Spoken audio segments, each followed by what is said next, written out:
From the Staten Island Museum, you're watching a very special episode of In the Bleachers, the TV show for the world's most passionate sports fans. Hello everyone, I'm Jaime Hixson.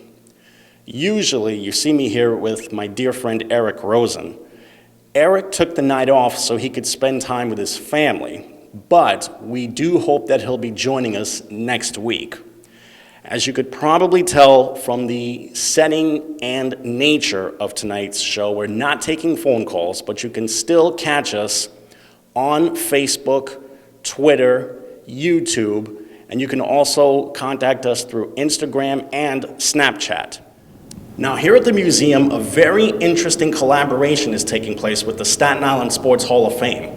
They have an exhibit called Home Games, which contains a lot of memorabilia and a lot of memories of Staten Island sports past, featuring this Muskegon Lassies uniform, which was worn by Gloria Elliott from the All-American Girls Professional Baseball League. So what we're going to do is we're going to have a really good friend show us all of the memories and all of the sights of home games here at the Staten Island Museum in just a moment. My very dear friend, Jay Price, joins us. Hello, Jay. How are you? I'm great, Jamie. Thanks for coming. This is such a great thing that you have going on with the museum. How did the idea for this exhibit begin? Well, I guess at the Staten Island Sports Hall of Fame, we always talk periodically about ways to reach a larger audience, and Staten Island Museum just seemed like a natural partner. So one of our members, John Iasparo, set up a meeting with Cheryl Adolph and her staff, and we talked, and the museum was generous enough to offer us not only the space and time here, but the expertise that they've developed over years of doing just this sort of exhibit. How long ago did it begin? I want to say, and actually, because my memory is so porous these days, I asked Diane Mattias of the museum, and she told me it's been about 3 years since we had that first meeting. Mm-hmm. And a lot of discussion and thought and research since then, and then about 4 or 5 months of really intense scrambling to put this room together. It was amazing to me what they were able to do. Donna Pagano in particular, who actually built out the exhibit, who just did a tremendous job in a short period, very short period of time. So it was 4 or 5 months that this entire thing was put together, correct? Absolutely. You had so many different memories and artifacts over at the Staten Island Sports Hall of Fame, yet with this space, you were only able to bring in a select amount of pictures and uniforms and other artifacts of Staten Island sports past. Talk about the selection process of bringing in all of the memories to this place. What went into it? Well, the one thing we learned from the museum people was that sometimes less is more. Mm-hmm. We do have a tremendous amount of sports memorabilia at the Hall of Fame room at Mount Loretta, but the way it's, I don't want to say crammed into the space that we have, but we have display cases that are full of really interesting objects, but not always the space to tell the story of what they mean. Mm-hmm. And here we were able we followed a couple themes: the evolution of baseball, the evolution of football, and a section we call Trailblazers. And because we brought in fewer objects, we were able to tell the story behind the story in a way, hopefully that well, I know we've never been able to do that before. And I hope some people, not just visitors from off the island, but even Staten Islanders, will learn things that they never suspected about Staten Island sports. From what you've heard so far, how is the exhibit doing? Well, I only know from the times that I've been here, and the groups that have been here on opening day, which included the families of some of the Hall of Famers who are illustrated here, and a few of the Hall of Famers themselves, and people I know from the community who I hope are not just being nice and raving about it, but the clue to me was that first day when the room was full. Just standing here and looking at people, is everybody was engaged in the exhibit, not talking to each other about what they were going to have for lunch or that sort of thing, you know. So I think it's gone over well. I know a lot of the visitors here are people who are from out of town, maybe even out of the country, who come over on the ferry boat, aren't sure what there is to see over here, and you know, we hope a lot of them wander up here and learn some things that they didn't know before. As we can see, there's a lot of history here, and I'm thinking this could be something that would be really whetting the Staten Island sports fans' appetite. Do you think that this could play over well for a lot of the fans here? Because we still see certain Hall of Famers that are relatively young. I hope so. I mean, we do have some of our modern day athletes here. Jason Marquis, who just finished a great pitching career in the major leagues, 15 seasons in the major leagues. Wally Ogunleye, you know, who played in the Super Bowl with the Chicago Bears. Several others, but I hope if people come because they're attracted to those folks, I hope they get lost a little bit in some of the older stories, because those are the ones that are really fascinating to me, and I suspect that there are very few Staten Islanders, much less whether they're sports fans or not from anyplace else, who have no idea that Staten Island ever had a National Football League franchise or two Major League Baseball teams who played here in the 1800s. We're going to be talking about that as we show some of the artifacts and memories here, but speaking as someone who covered Staten Island sports for many years for the Advance, in your own opinion, who do you think was the single best athlete to come out of here? Now you're getting me into dangerous territory there, Jamie. I will fall back on the first guy that comes to my mind in terms of an all-around athlete is Mike Ciani, who played 3 sports in high school, was drafted as a shortstop while he was in high school, and again while he was in college at Villanova. Was actually drafted by 4 different teams, and never went to play professional baseball.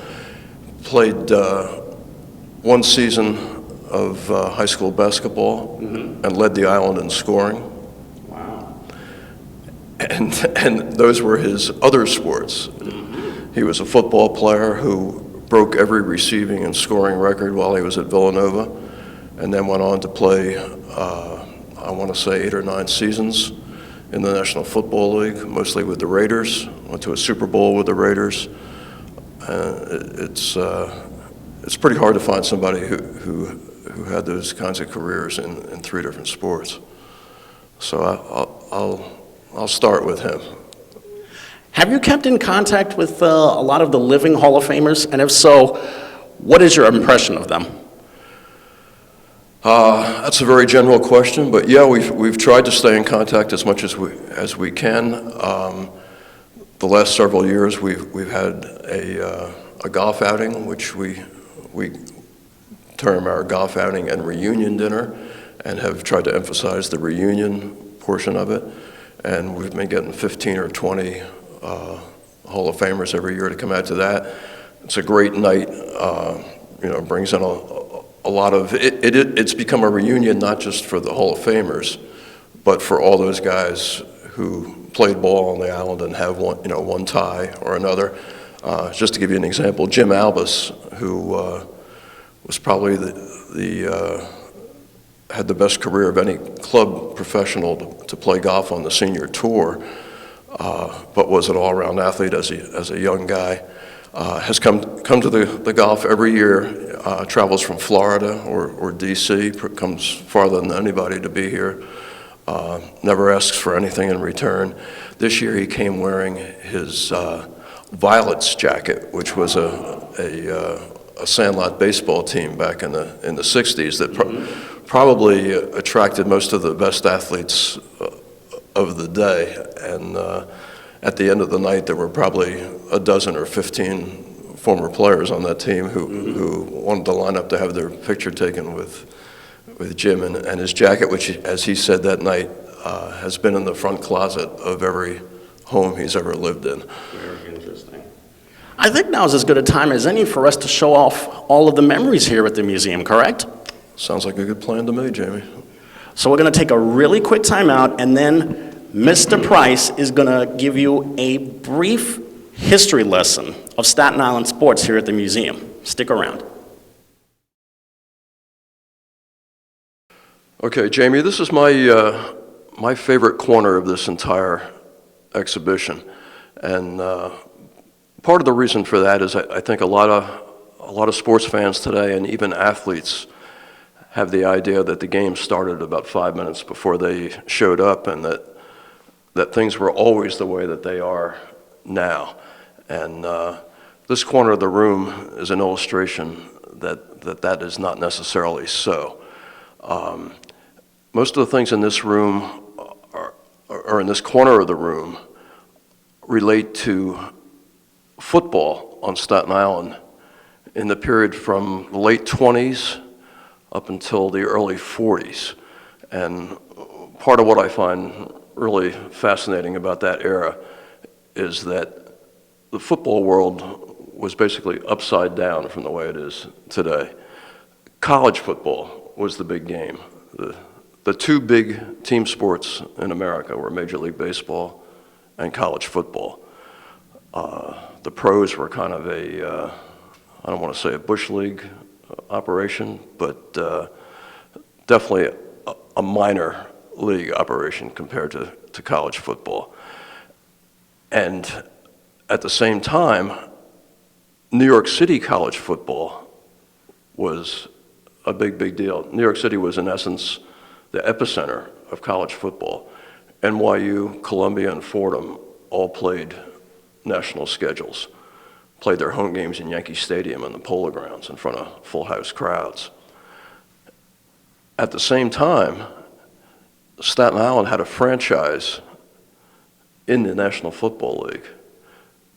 The team we call the Stapes was actually the Stapleton Football Club, taking their name from the neighborhood where they were formed. The Stapes began as a semi-pro team, a bunch of neighborhood guys who wanted to get together and play football against teams from other parts of the island. And eventually, as they got better and better, acquired players from other areas and began to play around the metropolitan area to where they were one of, if not the best, Sandlot football team in the metropolitan area. The owner was a fellow named Dan Blaine, who I don't know if you can center in here, but Dan is the gentleman in the overcoat here. He played halfback for the Stapes for more than 10 years when they were a semi-pro team. And after World War I, became a restaurateur on Staten Island. The rumor is that his restaurants may actually have been speakeasies, which is why he was able to acquire the funds to sponsor the team. The Stapes came into the National Football League in 1928 and played, 1929, and played 29, 30, 31, and 32. They gained instant credibility because Dan Blaine was able to sign this gentleman here, whose name is Ken Strong. Ken Strong was as big a college football player as there was in the late 20s. He was an All-American at NYU, led the country in scoring and in passing. And in those days, there was no draft. The pro teams generally signed players from their neighborhood where people would know them and want to come out and watch them play, and they thought they were going to sign Ken Strong. But apparently they were trying to sign him on the cheap. And Dan Blaine went up and met Strong in New Haven, Connecticut, after a minor league baseball game, because Strong was actually also a great baseball player and had hoped that baseball would be his professional sport. In his last minor league season, he hit 41 home runs for a Yankee farm team. But he injured his wrist running into the outfield wall, had an operation in which a surgeon removed the wrong bone from his wrist, and he could never really throw the baseball well after that. So Dan Blaine was able to sign him for a salary of $5,000 and a free apartment in St. George. And it gave the Stapes, as I say, instant credibility. For the 4 years they were in the league, and this gives you an indication of when we talked about the college game being bigger than the pros. For the 4 games they were in the league, there were 2 big intra-city rivalry games played in the NFL on Thanksgiving Day. One of them was the Chicago Bears and the Chicago Cardinals, before the Cardinals moved to St. Louis and then eventually to Arizona. And the other was the Stapes and the Giants. And because the college game and the college teams got first dibs on Thanksgiving Day on the Polo Grounds or Yankee Stadium, the NYU Fordham game was always played in one of those stadiums, and all the big writers and the radio networks went to cover those games.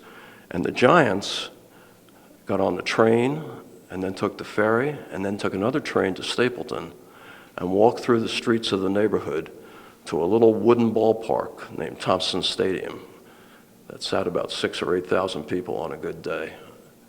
And they played their Thanksgiving game there every year against the Stapes.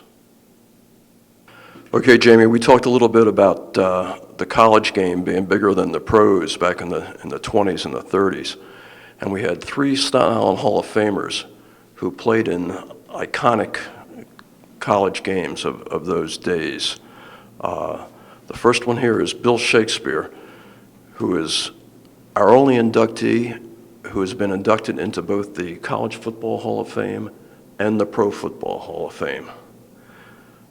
Bill went to Notre Dame, where he was a true triple threat tailback, meaning he was a passer, a runner, and a punter.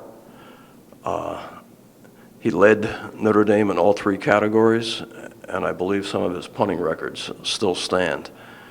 And in 1935, he led a comeback when Notre Dame came from behind to beat Ohio State in a game that 30 years later in a national poll was voted as the greatest college game ever played. These young gentlemen in this picture here are all Staten Islanders. The 2 men on the end are Sal Soma and Andy Barberi, who most Staten Islanders know as legendary high school football coaches. But they were teammates at Curtis High School and then teammates at NYU.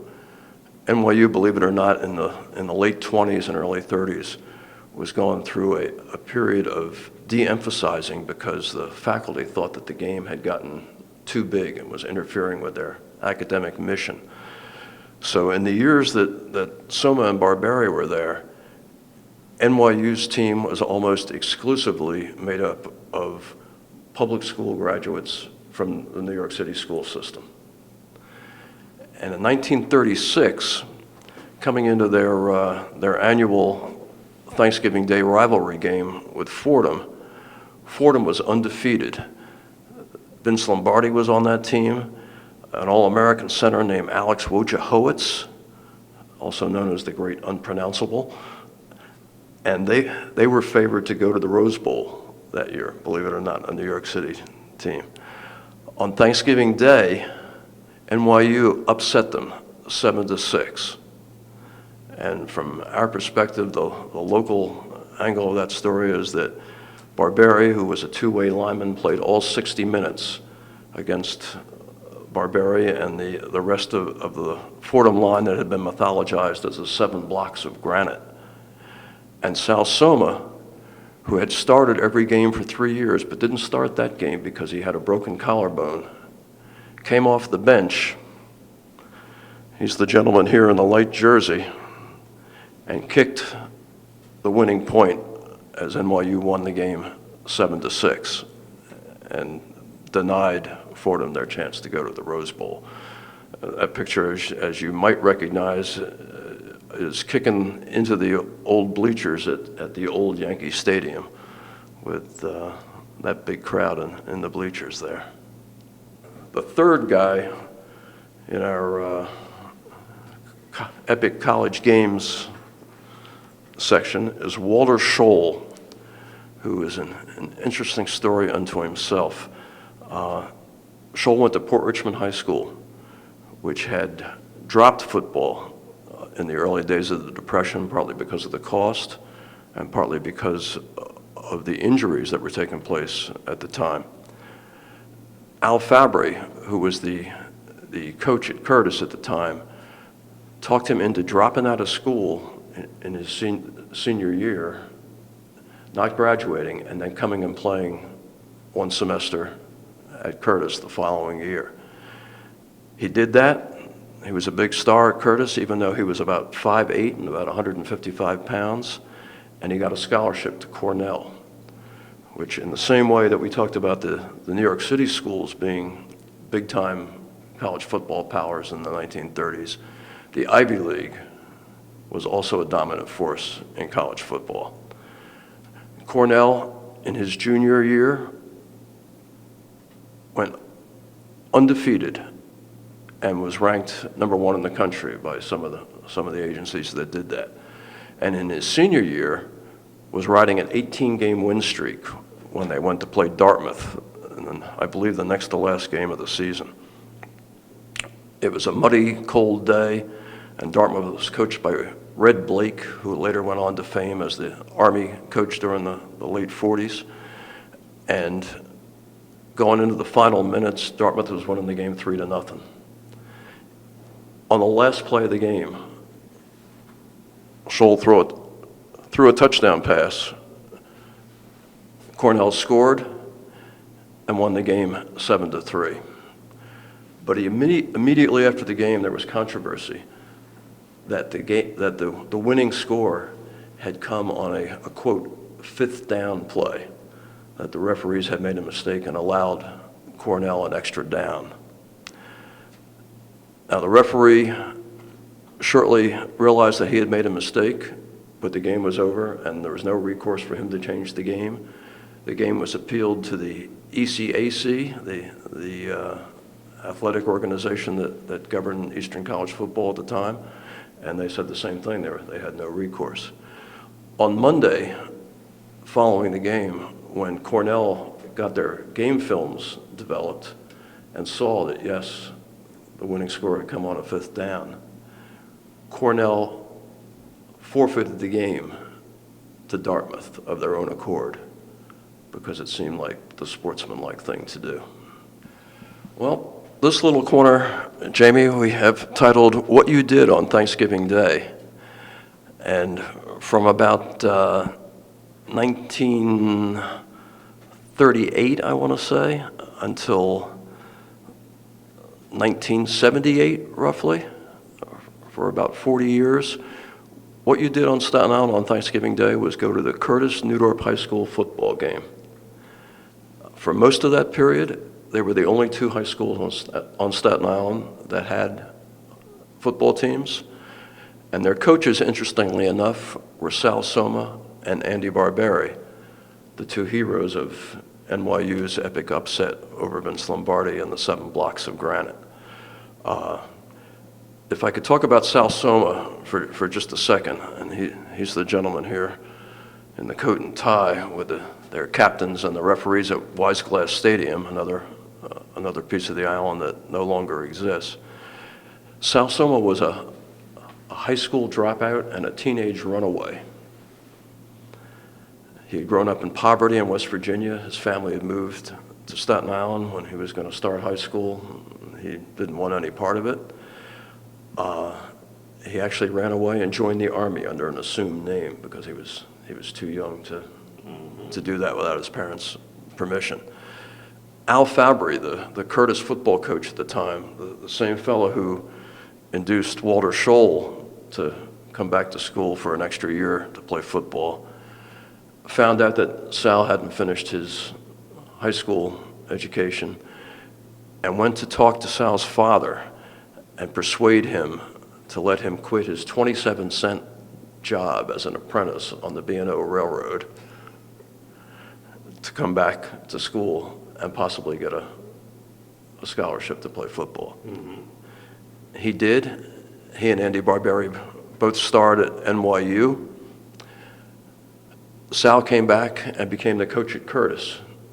And his last 2 years in Curtis, I want to say 1940 and 41, they were undefeated city champions. And then the Japanese bombed Pearl Harbor, and everybody went off to war. Someone went in the Navy. Barberi was in the Army Air Force. And Barberi got back first from the service and stepped into Sal's job as the coach at Curtis. So when Sal came back from the Navy, he didn't have a teaching or a coaching job at first. He heard about a job from Harry O'Brien, the Curtis baseball and basketball coach at the time, who had a home in Vermont and knew that a small school up there in Rutland, Vermont was looking for an assistant football coach. Sal went up to Mount St. Joseph Academy in Rutland, Vermont for 2 years. And even though he was the assistant coach, the players all agreed that he basically took over the running of the team, put in his single wing offense, and they won the only state championship in the school's history. Then he came back to Staten Island in 1948 to take a teaching and coaching job at Newdorp, and for the next 3 decades, Andy and Sal were coaching rivals every Thanksgiving Day. Crowds of 8,000 to 10,000 people, as we say in the little blurb there. It is what you did on Thanksgiving Day. This is an aerial shot here of Wiseglass Stadium on game day. It's a picture of the 1959 game in the mud. You can see the overflow from the stands standing around the edge of the field, peeking over the outfield fence. And the interesting part of that game was that was the first year that New York City had an actual sanctioned playoff to decide a city champion in football. Newdorp swept through the regular season and the playoffs undefeated, won the championship game 42-6, and they had to come back 5 days later and play their Thanksgiving Day game against Curtis. And Curtis beat them in the mud on a block punt, 6-0. This is an excerpt from Sal Soma's old playbook, which you see the brown color was actually drawn on the inside of old grocery bags. Wow. And these are Andy Barberi's notes on different punt formations. For the real insiders, this play here, 44 jump pass, was a staple of Soma's through the years. And this one here, fake quick kick, Statue of Liberty. A lot of people have heard of the Statue of Liberty play. They pulled this one out in the championship game. Okay, Jamie, we talked a little bit about some of the more recent players who have been inducted into the Hall of Fame. Joanne Druzzi, whose jersey you see here, is a particularly interesting story, not just because of his football career, which was tremendous. He was a 3-time Super Bowl champion as an offensive guard with the New England Patriots. But what made his story resonate with a lot of people was that in 2001, when the terrorists attacked the World Trade Center, Joe had 3 brothers who were all New York City firemen. And for a long period of time, he was living up in New England, close to the Patriots camp, He was unable to get in contact with anybody, didn't know if they had survived. And one of his brothers had narrowly gotten out of the second tower just before it came down. And in the months afterwards, he and his family kind of became a national symbol of the resilience of New York and I guess of all of America after those attacks. In the first weekend that the NFL came back to play games after September 11th, Joe and his three brothers were the Patriot team captains for the coin toss in New England. And in the Super Bowl, they were kind of adopted by the Bush family. And it was really a great story. And then, amazingly enough, Joe had retired from football partly as a result of a bout with cancer. And that involvement with other cancer patients got him into starting a foundation to help kids and their families battling cancer. And so at the 2013 Boston Marathon, where we had the bombing at the finish line, Joe's foundation had a bunch of people running. So he was right there near the finish when the bombs went off. And in this picture here, you see him carrying an injured woman to safety with her two daughters running alongside. So in two of the major incidents in America's war on terror, Joe and his family were front and center. This young man here is Steve Gregory, who was a record-setting runner at Curtis High School and played on both sides of the ball at Syracuse University, and made himself a career as a defensive back in the National Football League, and he too had a couple tremendous playoff runs with the Patriots. You see him here returning a fumble, I believe, against the New York Jets. And our last football player here is Adewale Ogunleye, better known to his friends as Wally.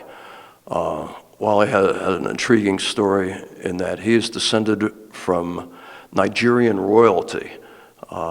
He was able to go back to Africa a few times after he was playing football and meet some of his relatives who are still considered royalty there. But he grew up in the Park Hill houses of Staten Island, one of the tougher places to grow up, but with a really strong family around him. Went to Tottenville High School, and then Indiana University, where he set some pass rushing records, and then had a great career in the NFL with both the Miami Dolphins and the Chicago Bears, and went to a Super Bowl with the Bears. Okay, we talked a little earlier, Jamie, about how much sports have changed over the years, but maybe not everything has changed. And the reason I say that is that most people would be surprised to find out that Staten Island had not one but two, what were then considered Major League Baseball teams, play their home games on Staten Island. The first one was the original New York Metropolitans. And the Metropolitans were brought here by a guy named Erastus Wyman, who was an entrepreneur and a developer, let's say, of the day. He had managed to move the Staten Island Ferry Terminal to the site where it is now in St. George. You see an early picture down here. He had connected the railroad lines from the North Shore and the South Shore, and was building a transportation and real estate hub in St. George. And he brought the Metropolitans from Manhattan to Staten Island in order to attract more ferry traffic to his site in St. George. Unfortunately, that part of the scheme didn't work so well, and they only lasted 2 years on Staten Island, 1986 and 1987, and then the franchise was eventually forfeited as a side note, so was most of Wyman's empire, because he was later accused of fraud and lost pretty much everything he had. But Major League Baseball returned a few years later when the New York Giants were moving from the original polo grounds, which actually were a polo ground at the north end of Central Park, closer to the site we know as the Polo Grounds, which was across the bridge in Upper Manhattan from Yankee Stadium. They played 25 home games while their new stadium was being finished, and they were managed by Staten Island Hall of Famer named Jim Mutry, who put together that ball club and had actually put together the New York Metropolitans before they came to Staten Island. You see Mutry here with the handlebar mustache with Giant manager Bill Terry in 1936 when he was honored before a Giant Old Timers Day game. The games were played on the site of what had been Camp Washington, an Army encampment during the Civil War, and later became the Staten Island baseball and cricket grounds. These are pictures here of the cricket grounds, as Wyman advertised 20 minutes from the Battery, which may have been a minor exaggeration at the time, since the modern boats don't make it from the Battery to St. George in 20 minutes, but all's fair in advertising, I guess. Okay, as you see the title to this segment here, the national pastime in its prime time, there are a lot of people that feel like professional football has kind of surpassed baseball these days as the national pastime, or at least as the sport that garners the most interest. But in the first half of the last century, there was no question, and especially on Staten Island, that baseball was the game. Every neighborhood on Staten Island had a men's sandlot team to call its own, or else maybe they had two. And some of the graduates from those teams went on to play Major League Baseball. One of the pictures you see here is after a benefit game in 1946. The gentlemen in this picture are Joe DiMaggio, who you may have heard of, who was here for the day. Hank Majeski, a Staten Islander who played 13 seasons in the big leagues, was probably the best fielding third baseman of his era.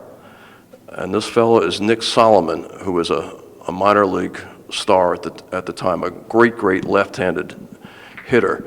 And one of the interesting things about that benefit game was that there were 3 Staten Islanders in the game who were playing in the major leagues. Majeski, the great Bobby Thompson, and a pitcher named Carl Drews, who pitched for the Yankees and the Dodgers.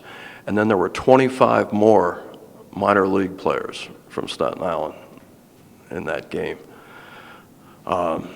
This is a picture of one of the sandlot teams of the 1960s, one of the better known ones, Uncle Bill's Travelers.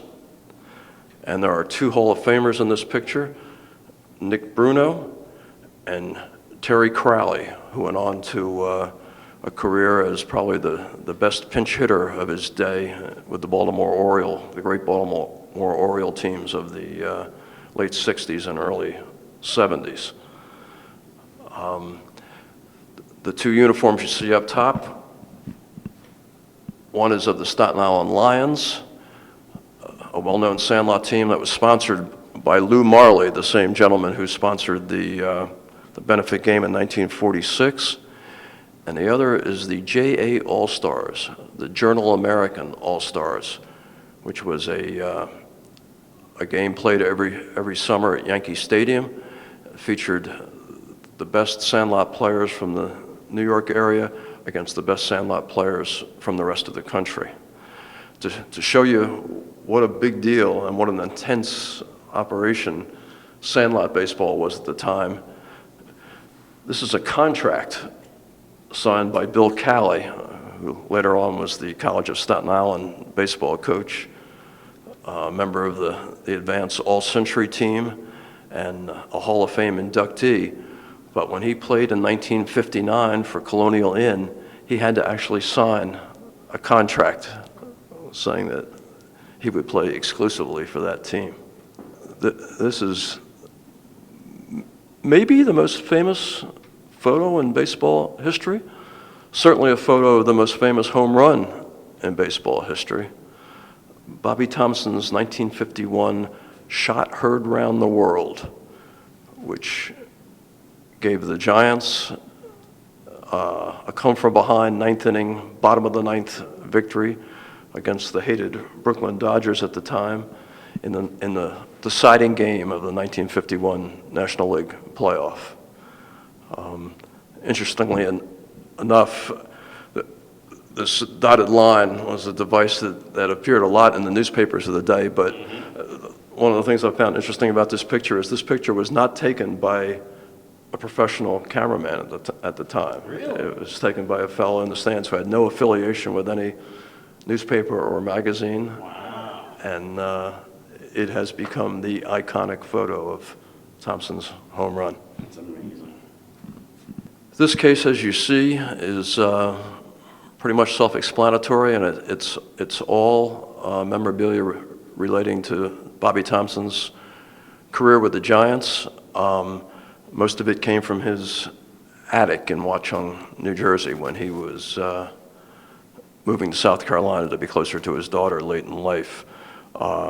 The one exception to the Thomson rule in this case is the older of these tickets on the right-hand side there are from when the New York Giants played on Staten Island in 1889.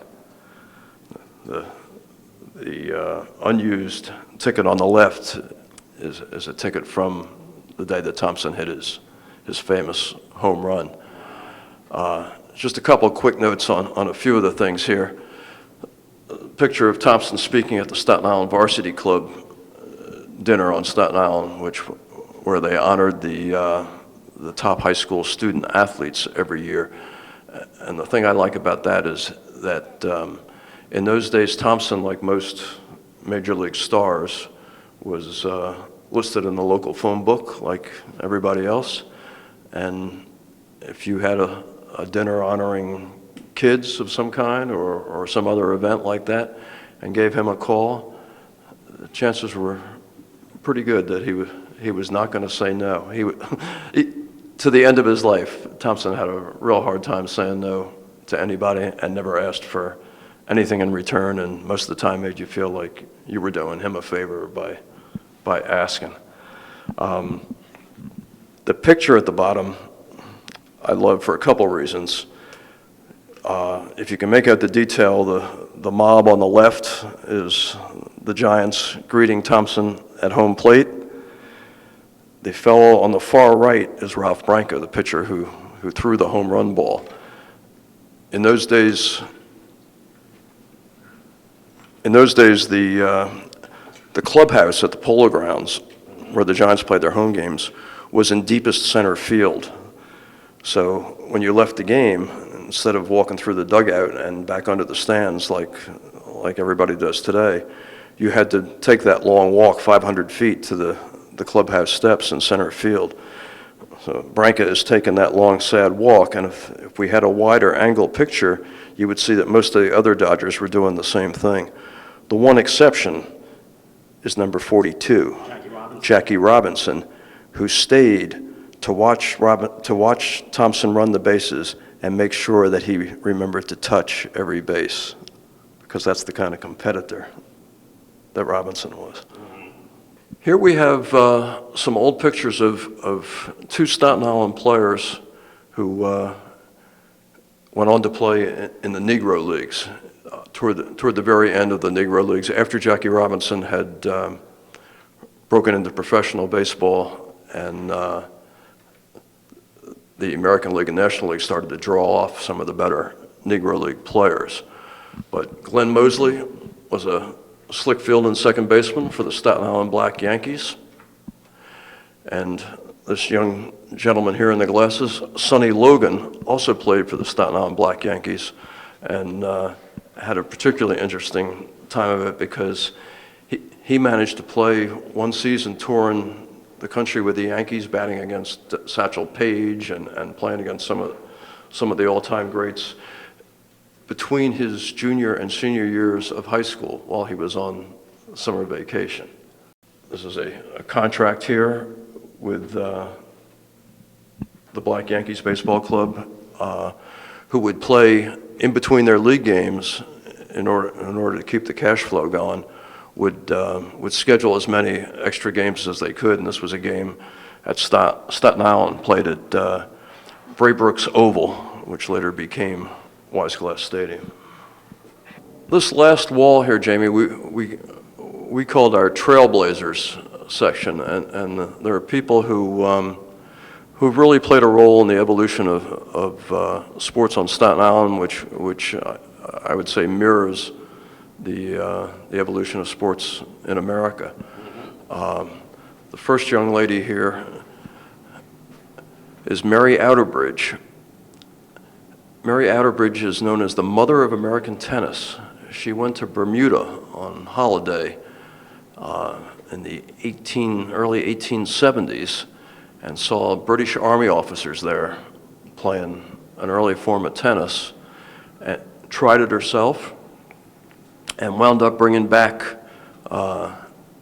tennis rackets, balls, and a net. There's a story, I'm not sure if it's apocryphal or not, that she had some trouble getting through customs at the time because they couldn't figure out what this crazy equipment was. But she and her family set up a court on the same baseball and cricket grounds in St. George, where the baseball teams played a few years later. And tennis really grew rapidly on Staten Island. Eventually the cricket club and the tennis courts were moved to Walker Park, which still exists today and still has tennis courts and tennis tournaments. Some of the earliest national tournaments were played on Staten Island, and Mary Outerbridge is enshrined as the mother of American tennis in the National Tennis Hall of Fame. The reason we have this drawing or painting up here instead of a photograph is that no known photograph of Mary Outerbridge exists. Not even her family, which is based in Montreal these days, has a picture. There are photos, like this one here, taken by Alice Austin, of tennis players of the day, in which we suspect Mary Outerbridge may be one of the players in the pictures, but there is no one to identify her and no one to make a comparison, so we will probably never know that. This is just an early racket, not really related to Mary Outerbridge, but as you can see in the drawing of very much in the style of the era. The next person we have here is Marilyn King, who kind of experienced a lot of the changes that Title IX legislation made for women's sports. Marilyn was an Army brat, only lived on Staten Island for the years that she went to Tottenville High School, 4 years at Tottenville High School, but she got heavily involved in track while she was at Tottenville. She won an Eastern States Championship, and she was dedicated enough in the time before there was a lot of programs for women to, she actually kept her own hurdles in a neighbor's shed, and she'd come home from school, take the hurdles out of the shed, walk down to Great Kills Park, set them up, and do her own training. When she went to college, she went to one of the state schools out in California, and she talked about how when she would go in the weight room to train, she'd be the only woman in the room in those days. But despite all of that, she became a great all-around athlete and a pentathlete, the women's equivalent of the decathlon, where they participate in 5 different events. And she actually qualified for 3 Olympic teams, 1972, 1976, and 1980. Unfortunately, she didn't get to go to the games because that was the year that the United States boycotted the games in Moscow because of Russia's involvement in Afghanistan. But she was a 5-time national champion, and going into that last Olympic go-round in 1980, she had suffered a serious car accident and was in bed for several months and totally unable to train. And she trained through visualization and mental training, and was able to do well enough that she finished second and qualified for the American team, even though she didn't get to go. A lot of amazing stories here, Jamie, but probably none more amazing than Nick Fotiu, who decided after going to a few hockey games at Madison Square Garden that he was going to be a professional hockey player. He decided this at a time when there was no rink on Staten Island, no artificial ice on Staten Island, no hockey program on Staten Island, and no good reason for any young man to think that he was going to turn himself into a hockey player. He started as a teenager, a 15 or 16-year-old teenager, playing roller hockey on the playground at PS 46 in South Beach. And then he found out about places where there was available ice time. And of course, even where there was a rink in those days, because they were so few and far between in this area, ice time was so valuable that he could never afford to rent ice time. So he found a rink out on Long Island, and he would come home from school or work, depending on the time of year, and he would get on a train at like midnight and travel across the bridge, get on another train, a bus, make his way to this rink out in the middle of Long Island and skate for a couple hours in the middle of the morning when nobody was there, and then get back on the train and take that same route home. Part of it going through areas that were, I guess, unsavory enough, and at a time of night where there were times when he carried a hatchet in his duffel bag just in case he ran into problems.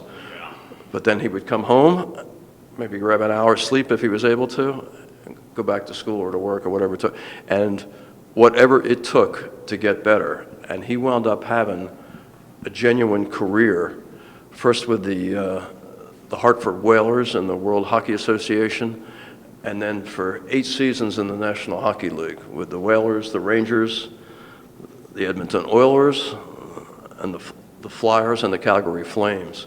He skated in 2 Stanley Cup finals, and everywhere he played, he was among, if not the, most popular player on the team. The trophy you see in this case here is the most popular Whaler trophy voted to Fotiu by Hartford Whaler fans during his time there, and he has an even larger one from the New York Ranger fan club. And he was definitely a guy who did not forget where he came from. When he was a kid and would go to a game at the Garden, it was usually in the uppermost seats. In those days, if you had a GO card, a student organization card, and the game was not sold out, you could go up to the Garden, show your card, pay 50 cents, and get a seat in the nosebleed seats. A long way from the ice. And so when he became a Ranger, he identified with those kids sitting up on the top of the ice, and it became a pregame ritual with him that after the pregame skate, when there were 25 or 30 pucks out there from their practice, he would gather up all the pucks and skate around, throwing the pucks as high up into the crowd as he could to the kids who never got a chance to get something like that. Pretty cool story. Another another amazing how did they get there kind of story is Robert Pipkins, who was a student at Port Richmond High School and a competitive swimmer. And I think it's safe to say that as a young teenager, he had probably never heard of the luge and couldn't have told you if that was Winter Olympics or Summer Olympics or what you did with it. But his mother worked for 9X, which was one of the Olympic sponsors, and she'd come home one year with an application for a training program that 9X was sponsoring for any young men who wanted to try the luge. This right here is a luge, the sled that Pipkins wound up riding in the Olympics. He went to a week-long camp in Lake Placid, where the only American luge run existed, and impressed people enough that they invited him back some more. And he actually wound up winning the 1992 World Junior Championships, and then represented the U.S. in the 92 and the 94 Winter Olympics. He was the first American to win those championships and the first African American to win an international race in the luge. Well, folks, that's officially going to do it for us. Jay, thank you so very much for taking us to this trip down memory lane. If there's anything that you would like to tell the Staten Island sports fan about this exhibit, what would it be? I think I would just say that if you have grown up on Staten Island, you'll find things here that will make you sentimental for those days. And if you've grown up here or you haven't, you will definitely learn something here that you didn't know before about Staten Island sports. Thank you again. Oh, thank you, Jamie. I really appreciate the time. I really do. Before we sign off officially, I want to give a special word of thanks to everyone involved here at the museum, from Diane Mattias to Donna Pagano, and also to, of course, you, Mr. Price, for allowing us to check out this wonderful, wonderful exhibit over here. So for everyone here at the museum and for Eric Rosen, who's watching us at home, I'm Jaime Hixson, reminding you to please support your local Staten Island sports, and also please take time to check out this exhibit here at the museum because it really is one of a kind. Good night, everyone.